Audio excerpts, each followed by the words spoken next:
Então, o nervo parasimpático, que é o nervo óptico, ele é o responsável por ficar abrindo e diminuindo a pupila. É ele que faz isso aqui, ó, automaticamente. Volta, volta, volta. É ele que faz isso aqui e é ele que faz isso daqui também. Quando é que eu tenho essas reações do olho?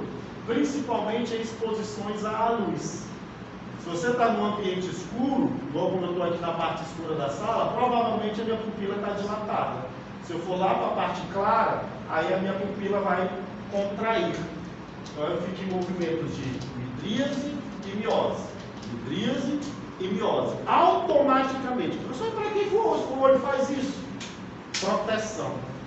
Ele sabe que você é uma pessoa irresponsável e você não vai ficar se lembrando de fazer isso daqui automaticamente quando sair do escuro para o claro, do escuro para o claro. Pode perguntar, né? Aquela tremedeira que a gente tem no olho. Aquela? Tremedeira que a gente tem no olho. Ou muito estresse, e aquilo já é da musculatura daqui, tá? Não é dentro do olho, exatamente, né? Da musculatura, que é realmente relacionado a estresse, tá? Aí já vai ser outro nervo que vai estar ligado a essa partezinha do olho, que é o nervo que ajuda no movimento palpebral. Eu esqueci o nomezinho dele agora, tá bom? Literalmente ali é estresse puro, tá? É estresse puro. Tem gente que é com ódio do outro, que treme o olho. Pois é. Mas é outra situação, tá bom? Então bora voltar para cá. Professor, além dessa situação de autocontrole, né? Fui para o claro, ele diminuiu. Vim para o escuro, ele abriu. Para que ele faz isso? Proteção contra queimadura, principalmente. Cigarro medonha que eu nem fiz. No caso das pessoas que ficam muito tempo na tela de noite, afeta diretamente, afeta sim. Olha só, o mecanismo de formação da visão de captação da luz, ele depende de, no fundo do olho, a gente tem umas células especializadas, eu estou olhando o olho aqui, corta para cá, para trás, aqui assim, no fundo do olho. Que elas ficam numa região que se chama tapeto. Nessa região do tapeto, ele tem cones e bastonetes, que são células especializadas para captar luz e para dar cores e forma. Então são esses cones e bastonetes que me permitem ver tudo colorido. Quem tem alteração em alguns cones e bastonetes não consegue interpretar cores. Outros vão ver a vida em preto e branco. Tá? Esses cones e bastonetes, eles são responsáveis por conseguir enxergar tudo colorido. Beleza. Só que a quantidade de luz que chega para estimular eles precisa ser controlada. Se eu botar muita luz, eu vou queimar essas células lá de trás e não vou conseguir enxergar as cores direito. E se eu botar pouca luz, elas não vão ser estimuladas como deveria e eu também não vou enxergar direito.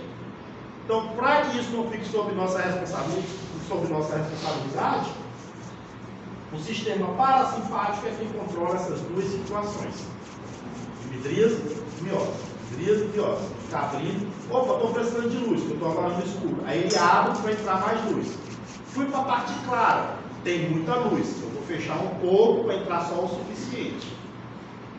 Então a gente não se preocupa com isso. O nosso organismo faz automaticamente. Recentemente na internet apareceu uma menina que pensou, olha como ela controla a pupila dela, de lá, tá bom. Não, pessoal, aquilo é IA, tá? É IA. Nós não temos autonomia porque ninguém controla o sistema nervoso parasimpático. Se você controlasse o sistema nervoso parasimpático, você teria pleno controle da sua vida. Você ia dizer, eu quero que pare meu coração, que eu não aguento mais ver. O coração ia parar. Ou, né? Tanta de menino rebeijo que terminou o namoro ia estar fazendo isso. Deus me livre. Você consegue fazer isso também com o filho, que ele consegue parar a respiração dele do nada? Se quiser?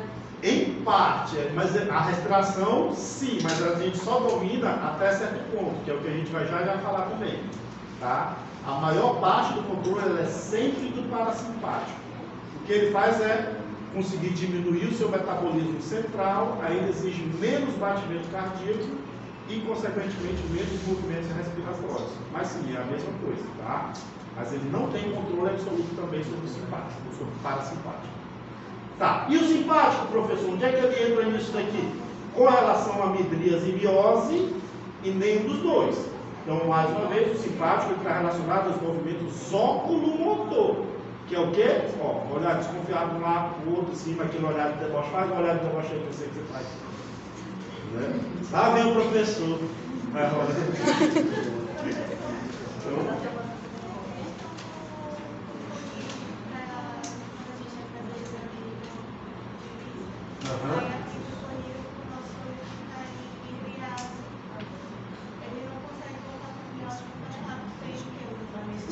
exatamente.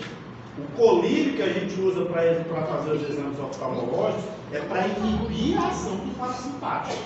Então o organismo perde a ação sobre ele. Ele pega, dilata e vai ficar dilatado. Até passar o efeito do medicamento e aí as fibras parasimpáticas vão voltar a atuar novamente.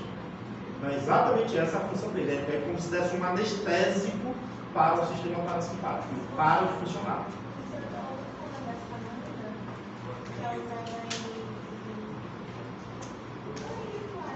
As tribos chinesas utilizavam sananda no olho para melhorar a visão noturna. Agora não sei se é. Eu não ouvi falar, mas pelo que você acabou de me falar, faz todo sentido. Se você está na escuridão absoluta e você tivesse capacidade de dilatar a sua pupila, ia aumentar absurdamente a sua qualidade de visão. Por quê, professor? Porque quanto maior, mais luz ambiente entra. No ambiente escuro, você tem pouca luz ambiente. Se você dilatar todinha, poxa, imagina aí, vai ficar igual um gato, você vai enxergar no escuro. Tá? Por que felinos enxergam no escuro tão bem, e algumas aves? Eles têm um super aproveitamento de luz ambiente. No caso deles, além de ter o olho igual ao nosso, lá no fundo do olho, na região do tapeto, ele tem uns microcristais, que a pouca luz que entra, ela fica o tempo todo refletindo dentro dele mesmo. Então ele aproveita a luz para fazer várias voltinhas dentro no fundo do olho dele, e aí ele aproveita ao máximo um feixe de luz. A gente não. Entrou, saiu. Do jeito que entra, volta. No caso do gato e de algumas aves noturnas, entra e fica refletindo lá dentro. Que foram para fora para fazer aquela cirurgia para mudar a cor do olho, né? E aí eu vi uma mulher especializada nisso explicando que é tipo uma tatuagem que eles fazem no olho. E aí eu queria saber, isso tudo para de acontecer nela porque ela tem essa camada aqui? Não. O que dá a cor do olho, tá? Ela é só essa partezinha aqui, que ela é um gel. Então, quando você faz a tatuagem, você joga tinta dentro dele, você não altera a parte de sistema nervoso, você não altera nada do organismo do indivíduo. Mas cuidado, porque assim, é danado para dar alergia, é danado para dar infecção, é danado para dar outras situações, tá bom? Em relação a essa nova modalidade mecânica, são outras técnicas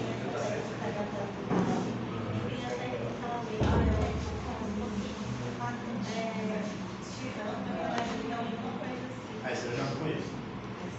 Eu posso estar enganada, depois você Não, pode ser que ele conheça mesmo, pode ser que... Oi, minha amiga, pode falar. O senhor falou a questão do olho. Aham. Ela falou a questão da tatuagem de mesmo assim. Eu cheguei na época antes para tentar a cirurgia como terapia, aí eu passei muito tempo no médico de contato. E o médico fez essa proposta, mas eu nunca tive a audácia, apesar de gostar da tatuagem em si, não era como olho. E aí eu estava passando por um cara que tem uma atriz comum que fez esse procedimento. E ela quase perde completamente a visão, não pode ser. Porque querendo ou não, é um luxo muito grande você colocar tinta numa coisa que é muito mais delicada que a pele. Extremamente delicado, sim. Só realmente altera o olho, mas as doenças, por exemplo, a catarata pode ter mais cedo. Né? Outras doenças também, não só a perda da visão, né? Você enxergar algo, ficar. Esqueci uma noção, não enxergar a cor. Daltônico. Né? Então, acho que não é só a questão da agressividade com o olho, né? Que eu acho que é um dos itens mais primordiais do teu corpo.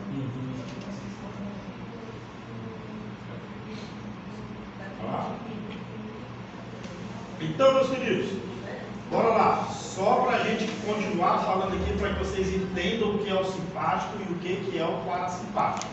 Então, com relação ao olho, é isso. Essa parte essencial, que é o controle da luminosidade entrando e saindo do olho, eu não controlo. Miose e midríase, eu não controlo.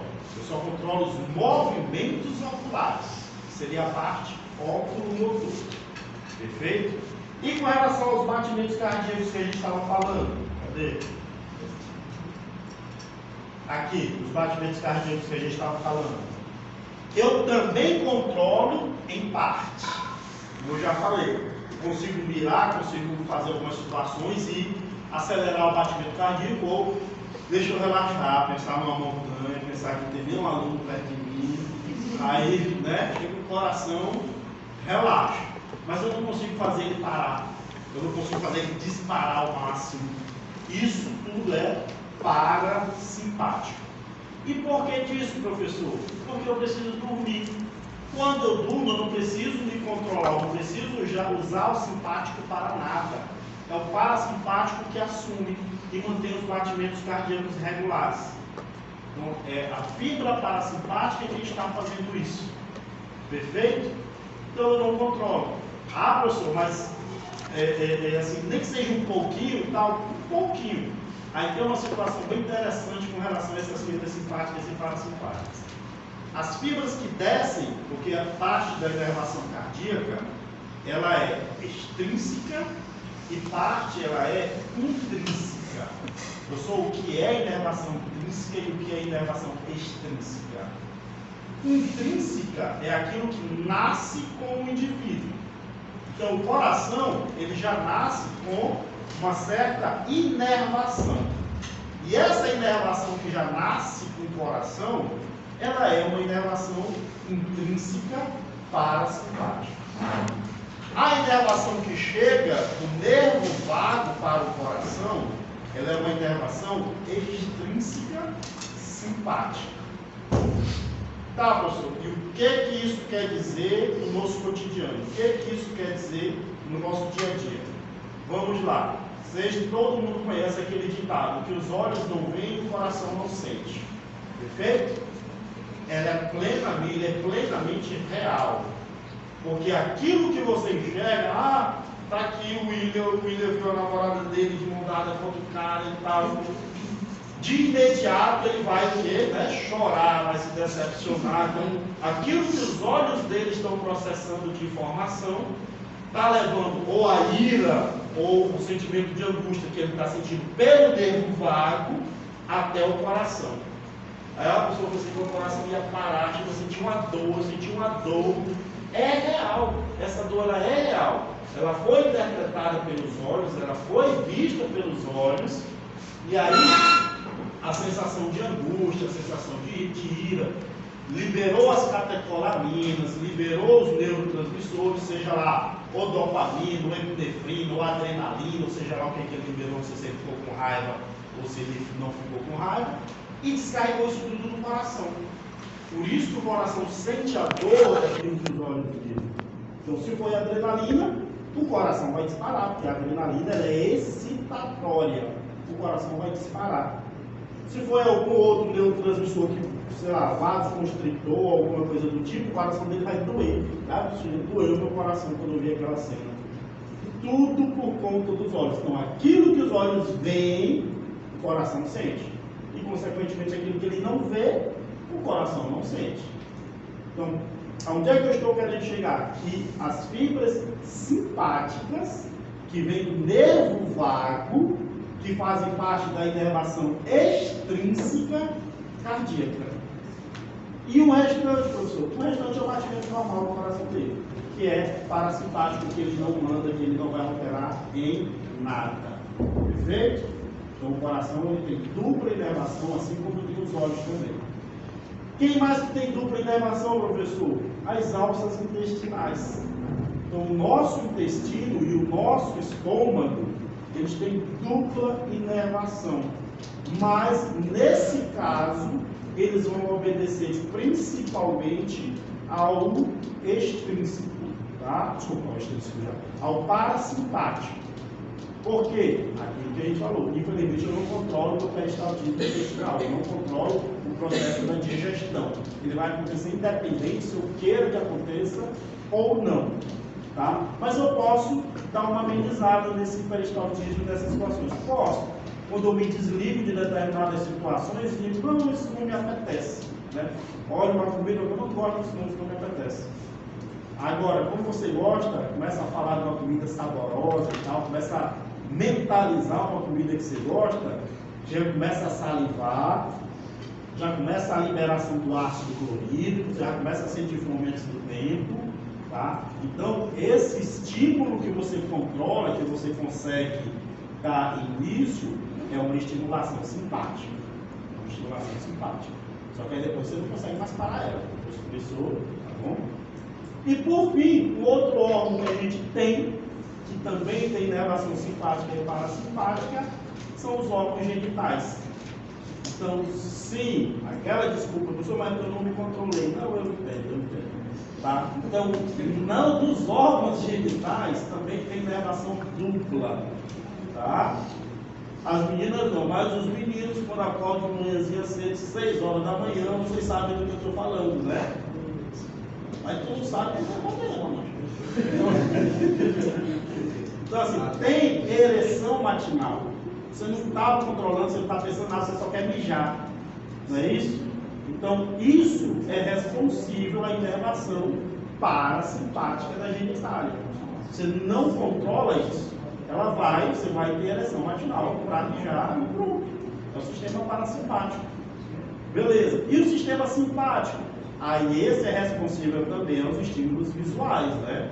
Você tem que ver, principalmente o sexo masculino, muito mais do que o feminino, ele precisa de estímulo visual.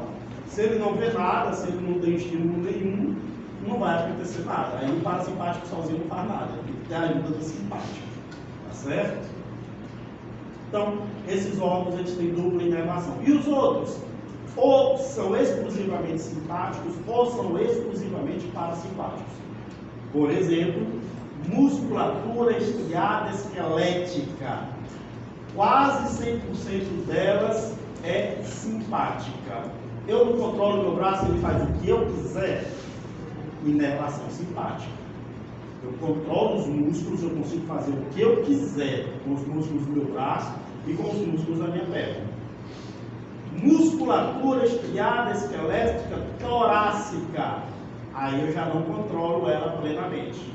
Por quê, professor? Porque são os músculos intercostais, eles estão entre as costelas e eles têm uma função vital. Qual é a função vital delas? Respiração. Então, a musculatura entre as costelas, junto com o músculo diafragma, que ajudam eu a expandir o tórax e relaxar. Então, isso eu consigo controlar parcialmente. Eles também têm dupla inervação, embora seja uma musculatura estriada esquelética, mas ele tem dupla inervação, justamente porque ele é responsável por esse movimento vital que é a respiração. Então, eu não consigo encher o pulmão de ar se junto eu não dilatar os músculos intercostais e contrair o diafragma. Tá? Então, eu preciso estar plenamente, né, ou atuando concentrado neles, ou então deixo as fibras parasimpáticas fazerem o que elas quiserem. Professor, mas eu posso prender a respiração? Pode. Você prende a respiração, estou controlando. Na hora que tu desmaiar, o que vai acontecer? Eu vou voltar a respirar. Desmaiou, aí pronto, a gente volta a respirar. Então ele vai te testar. Ele vai até eu quero ver até eu aguento. Bora ver quem aguenta mais. Né? Na hora que você desmaiar, o parasimpático atua. Então, o simpático, nesses casos, eu controlo até certo ponto. Até certo ponto. Quem manda no final é igual ao casamento. Quem manda é a mulher. Eu que manda, não sei o que, aí chega dentro de casa e pede desculpa. Então, é a mesma situação. Tá? Quem manda é o parasimpático. Né? Na rua o cara manda, briga, é um machão, aí diz, calma, desculpa, eu nunca mais faço isso. Não vou nem sair essa semana. Aí, é assim, né? Ou não, tem gente discordando ali, mas tudo bem. Ele é machão. Tá, né? Bora voltar então a entender aqui essas nossas fibrazinhas. Bom, então esse daqui ele é mais didático, mas esse aqui é mais colorido, eu acho mais bonitinho para vocês aprenderem. Divisão simpática e divisão parasimpática. Ele está ao contrário daquele que a gente viu anteriormente. Né? Olha só, parasimpático, ó, contração da pupila, não é isso? Estímulo da salivação, contração dos brônquios, estímulo da atividade estomacal e intestinal, tudo isso é parasimpático, eu não controlo nada disso. Estímulo da vesícula biliar, inibição da produção de adrenalina, promoção do esvaziamento da bexiga. Ó, bexiga não existe mais não, tá pessoal? Bexiga é um nome anatômico que a gente usava há muito tempo atrás, há long time ago, tá? Então como é que a gente chama isso hoje? Hoje em dia a gente chama vesícula urinária. Então, bexiga, toda vez que alguém falar de bexiga para você, bexiga é aquele barro que a gente pega de criança. Aquela bexiga. Então, correto, a terminologia anatômica é vesícula urinária. Tá? Então, promoção do esvaziamento da vesícula urinária, relaxamento do reto, tá? Tudo isso é parasimpático. Só relaxamento do reto. Quando você dorme, eu tinha esquecido de falar isso aqui. Quando você dorme, meu querido, relaxa tudo, tá? O mais machão que você seja, eu sinto muito lhe dizer que quando você dorme, você relaxa também. O fiofó também relaxa, fica mais suscetível. Não durma com ninguém do seu lado.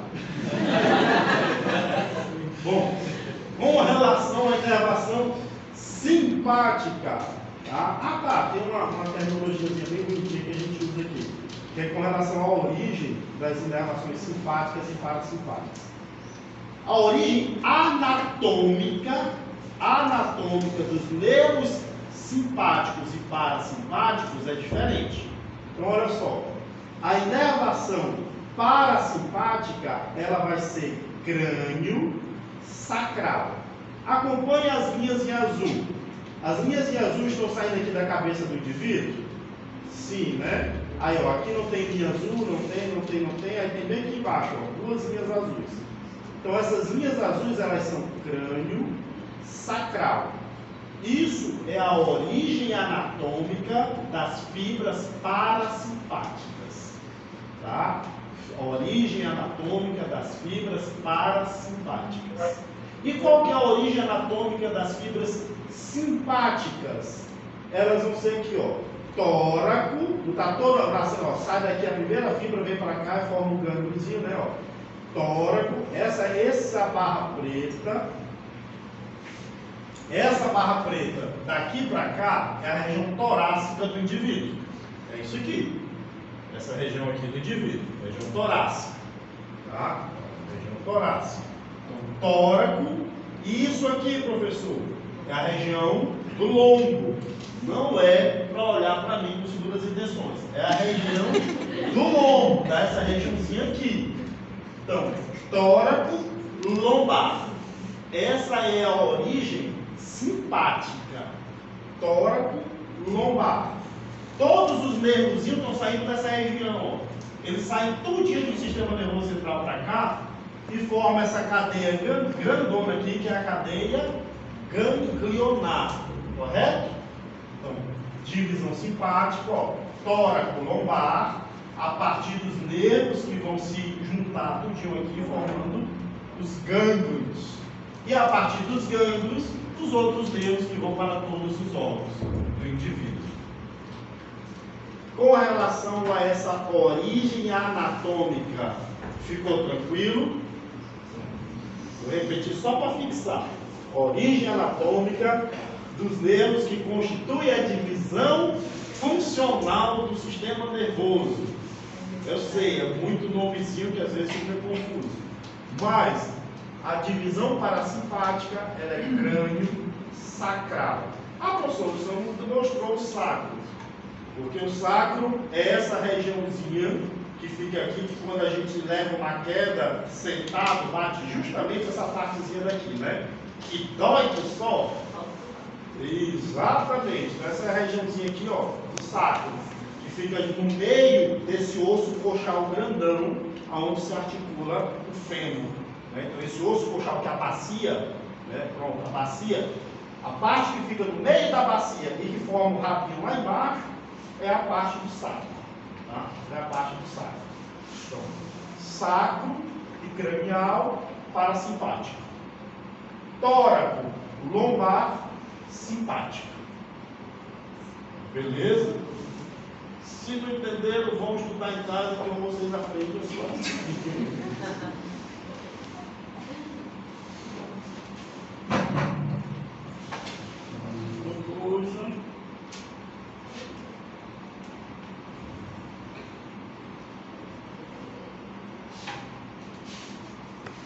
Tá. Essa aqui era para estar lá na frente, que eu estava falando dele. Meu vai do mundo. Foi essa aula que eu passei para vocês? Não passei essa aula para vocês? Passou. Ah, tá ali, ó, o colega ali. Mas tá tudo que o William mandou. Não mandou, Will? Mandou.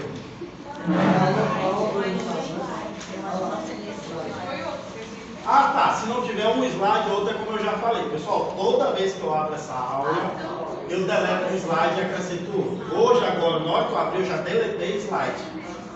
Tá? Então vai ser sempre assim. Se eu for mandar para todo mundo, mandar umas 10 aulas na mesma aula. É uma idiosincrasia minha. É uma idiosincrasia minha. Então vamos lá, meus queridos, ainda sobre o sistema nervoso central, a gente está estudando essa questão da sua origem, da sua função. Depois que a gente entender ele, a gente vai entender a sua anatomia. Então isso ainda não é a anatomia como eu quero dar para vocês, a gente vai se aprofundar. A gente está só arranhando a ponta do iceberg. Bom, o nosso sistema nervoso central, bonitinho, que a gente já viu que ele faz comunicação com o corpo através dos seus nervos, correto? Bacana. Ele é dividido, a gente também já falou, em duas metades iguais, onde de um lado sai 12 pares de nervos, 12 nervos cranianos e do outro mais 12 nervos cranianos. Vai dar um total de 24. Bacaninha. Como é que a gente fala isso? É divisão. Agora eu esqueci qual é essa divisão. Divisão anatômica, divisão funcional, divisão. Essa é a divisão, a terceira divisão. Agora eu esqueci o nome dessa divisão. Que é assim, está relacionada aí à coordenação de ideia, a isso aqui, ó, ao lado intelectual, temporal, histórico, ativo, afetivo, analítico, linear, isso aqui é divisão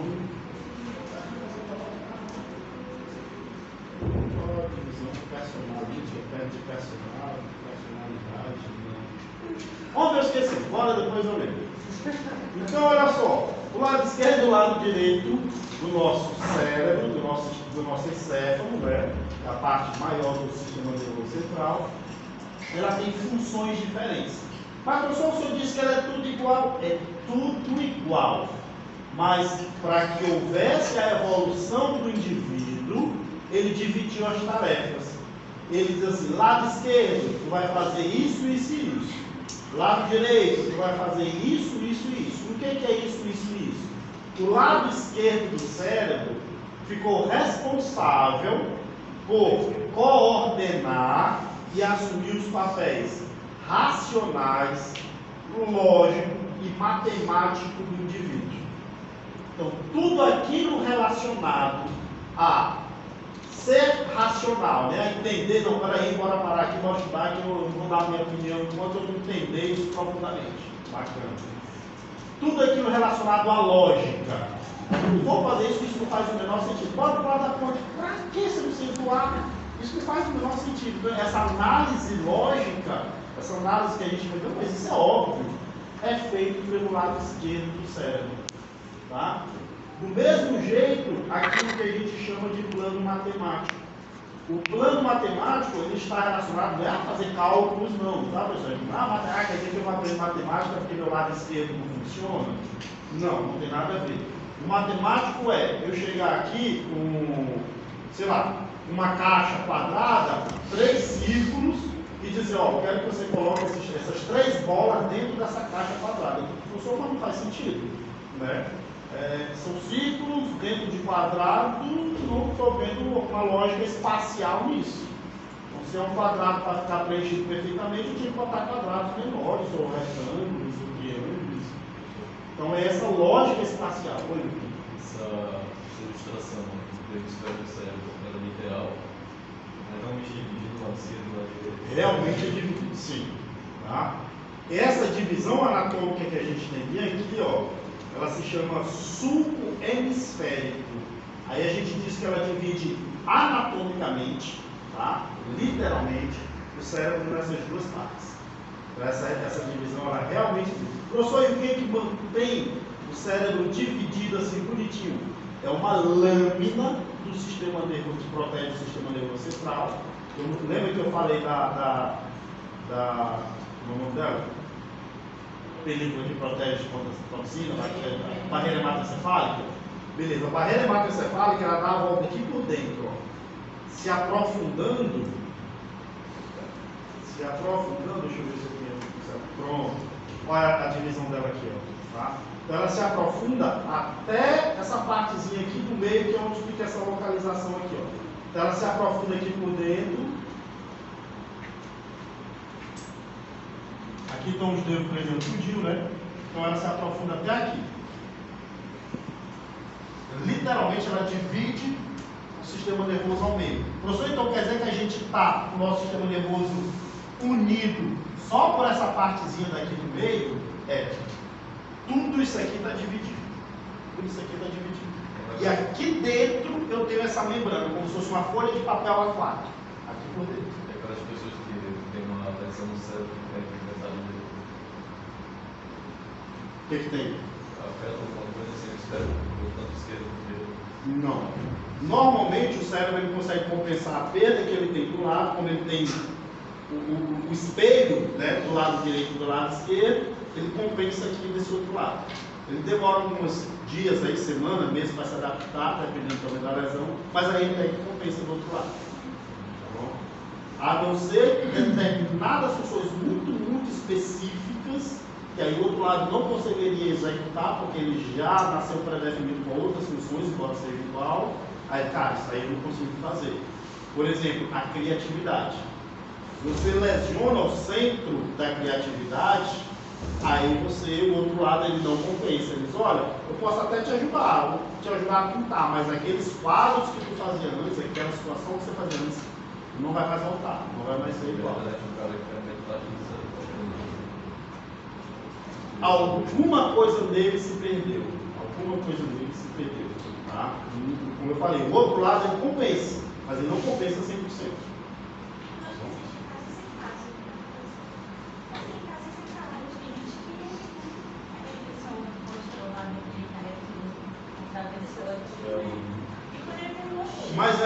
Mas assim, o que se perdeu naquele ano? E ainda bem que se perdeu. Foi justamente o instinto dele, né? O instinto dele ruim, o instinto dele assassino. Então, felizmente, ele perdeu a parte que era para perder depois aí. Né? Então, ali foi até bom. Mas sim, caso de caso, o indivíduo nunca vai ser igual ao outro. Cada resposta biológica, cada resposta fisiológica vai ser diferente. Né? A gente reage sempre diferente.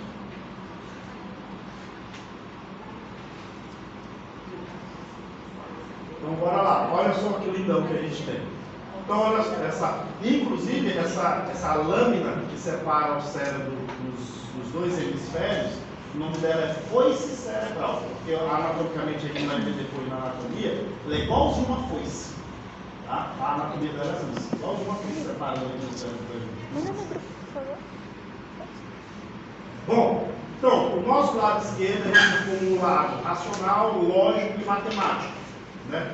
Pronto, está em uma situação que algumas pessoas têm mais desenvolvidos do que outras, a capacidade de dirigir. Geralmente, para você ser um bom motorista, você precisa ter um raciocínio matemático bem aguçado, para que você saiba os espaços por onde você vai passar, para você saiba a vaga da garagem, se você consegue estacionar, você pode olhar, não, aqui dá para estacionar de boa. Então, para que você saiba o que você vai botar dentro do porta-malas do carro. E geralmente, aí começa aquelas situações. As mulheres, pelo exercício evolutivo, elas tendem a ter o lado esquerdo mais desenvolvido do que o lado direito. Tá? Então elas usam melhor. Bota um homem e uma mulher para organizar uma gaveta. Quem organiza melhor? A mulher. Bota um homem e uma mulher, vamos viajar, vamos sei o que, tem que levar isso e isso. Bota os dois para organizar esse material de viagem. A mulher. Então assim, esse lado matemático, lógico, da mulher é muito mais aguçado do que o do homem. Justamente por ser uma característica evolutiva das condições sociais que a gente vive, obviamente, né? Pode ser que exista outra cultura, outra coisa que não, vai ser diferente. Mas enfim, então esse lado esquerdo é relacionado a pessoas que têm uma intelectualidade mais aguçada. Intelectualidade não quer dizer inteligência. Tá? Você pode ter uma vocação, você pode ter uma determinada situação que você se destaca, mas não quer dizer que você é mais inteligente do que os outros. É só um talento, é só uma particularidade a mais. Tá? Então, relacionado aí, a situação do ativo, do bora trabalhar, bora fazer, e não do passivo. Deixa acontecer, vamos ver o que vai dar. Do analítico. Então, aquela pessoa mais calada que está só olhando, não sei se eu entendendo ou se eu trago um gás tóxico, o que eu faço com aquilo, né? Eu vejo o ponto 38, esse lado mais analítico, ele também está relacionado a uma ação maior do lado esquerdo do indivíduo. Sequencial, focal, a situação, quando a gente fala de expressão mais masculina, são aquelas expressões mais relacionadas a por favor, não me massacre. A tomar mais atitudes, a ser mais agressiva, a não receber espaço, não quero que você faça isso, a essas situações mais dominantes. Tá? Aí a gente interpreta como uma situação mais masculina. A expressão feminina que vai ficar aqui do outro lado, ela já é muito mais complacente, porque ela vai pelo lado intuitivo, criativo, artístico. Exatamente, então por isso que a mulher é mais artista. Ela não deixa estar, ela cria uma história, faz uma coisa, bota a gente no cara, o cara nem imagina, né? Então vai mais por isso. Então olha só, o lado direito, enquanto o lado esquerdo, racional, lógico e matemático, o direito, intuitivo, criativo e artístico. E esse negócio de intuitivo para o sexo feminino, Deus o livre, né? Sonhei que estava me traindo, sonhei que estava com não sei o quê. Às vezes é só o sonho dele. Essas pessoas que são autorizadas em alguma área disso. Com certeza ele vai estar mais para esse lado aqui. Né? Mais sequencial, unidade, se programa melhor, se programa melhor. Mas enfim, professor, isso aqui, você nasce engessado nesse sentido? Não. Isso é um contexto social, isso é uma adaptação de cada cultura, mas necessariamente não quer dizer que quem tem o lado esquerdo não possa ter as mesmas características do lado direito. Ou que quem tem o lado direito mais aguçado não possa desenvolver essas características do lado esquerdo. Entenderam a situação? Isso aqui é tipo assim, vamos deixar rolar e vamos ver o que acontece. A maior parte da sociedade vai se enquadrar nesse perfil que foi descrito para o lado esquerdo. E a outra metade desse perfil do lado direito. Mas não quer dizer que existam mais exceções ou que você possa fugir à regra. Dizer, não, eu fui criado num ambiente muito passivo, muito isso, muito aquilo outro, mas eu quero ser um pouco diferente, né? Eu quero ser o dono do meu destino, eu quero assumir as regras da minha vida. Então você pode sim modificar isso daqui, tá certo? Não é regido por hormônio, não é regido por neurotransmissores ou neuroreceptores, é só uma questão de estímulo. Você nasce com uma predisposição genética, mas você pode alterar isso aqui a partir do uso do seu comportamento. Aí assim, só um segundinho. Não sei se foi nessa turma ou foi na outra, que uma foi na outra. Que ele disse, olha, eu não posso te responder com relação a isso. O professor, você está dizendo que a gente pode assumir as regras da vida, pode fazer o nosso próprio destino, mas e aí? Na aula de biologia, que é o que a gente está tendo, E lá no comportamento psicológico, que é o que vocês vão ver mais lá para frente. Quem se sobrepõe a quem?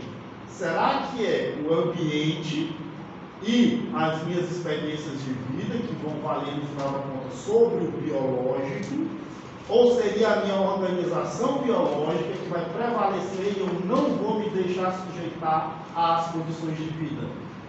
Não sei. Essa resposta eu não tenho para vocês. Tá? E aí, inclusive, tem uma disciplina mais lá para frente que vocês fazem esses tipos de discussão filosófica, mas isso aqui, eu acho que é com o professor Felipe. É o Felipe, Caio? Faz essas questões mais filosóficas, mais não sei o quê, né? Então, assim, então depois vocês vão ver isso aí. Aqui eu só volto do ponto de vista biológico. Aí depois das construções é vocês que vão fazer. Pode perguntar. Professor, essa questão biológica com relação ao lápis chiquinho, isso tem alguma relação com a terra? Com as crianças de terra, principalmente eu não vou nem dizer os outros níveis, mas mais nível com suporte, que eu percebo que eles são muito lógicos, entendeu? Muito. Entendi a sua pergunta, só que assim, eu não vou responder uma vez, você vai direito de ficar calado, porque eu realmente não sei de responder, eu não sei, nunca li nada a respeito. Mas faz sentido, assim, olhando o que você está falando, faz todo sentido, mas como eu realmente não tenho nenhum embasamento teórico, eu não vou. Professor, minha mãe, ela nasceu canhota. Só que na época dela, ela não podia escrever com a mão esquerda. Ela teve que aprender a escrever com a mão direita.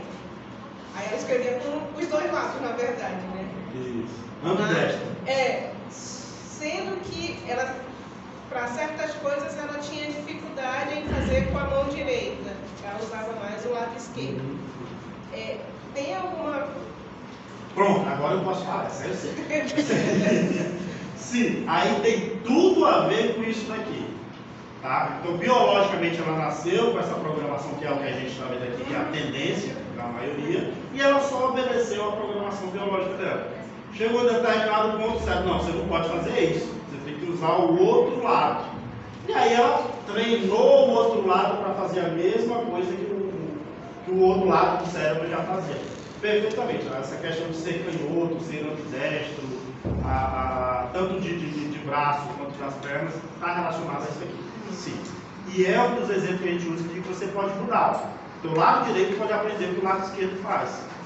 Esse mesmo lado, cadê o artístico aí, não sei o que, está lá do outro lado lá, né?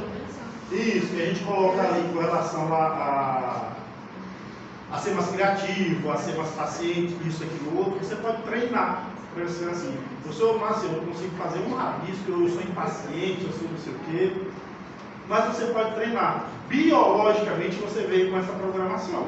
Vamos dizer assim, é a programação de fábrica. Mas aí você coloca como é que chama? Os recursos a mais, né? Os aplicativos a mais aí para a sua vida. Sim, pode mudar tranquilamente com relação a isso, não tem problema nenhum. Tá bom? Essa é só a sua programação de fábrica.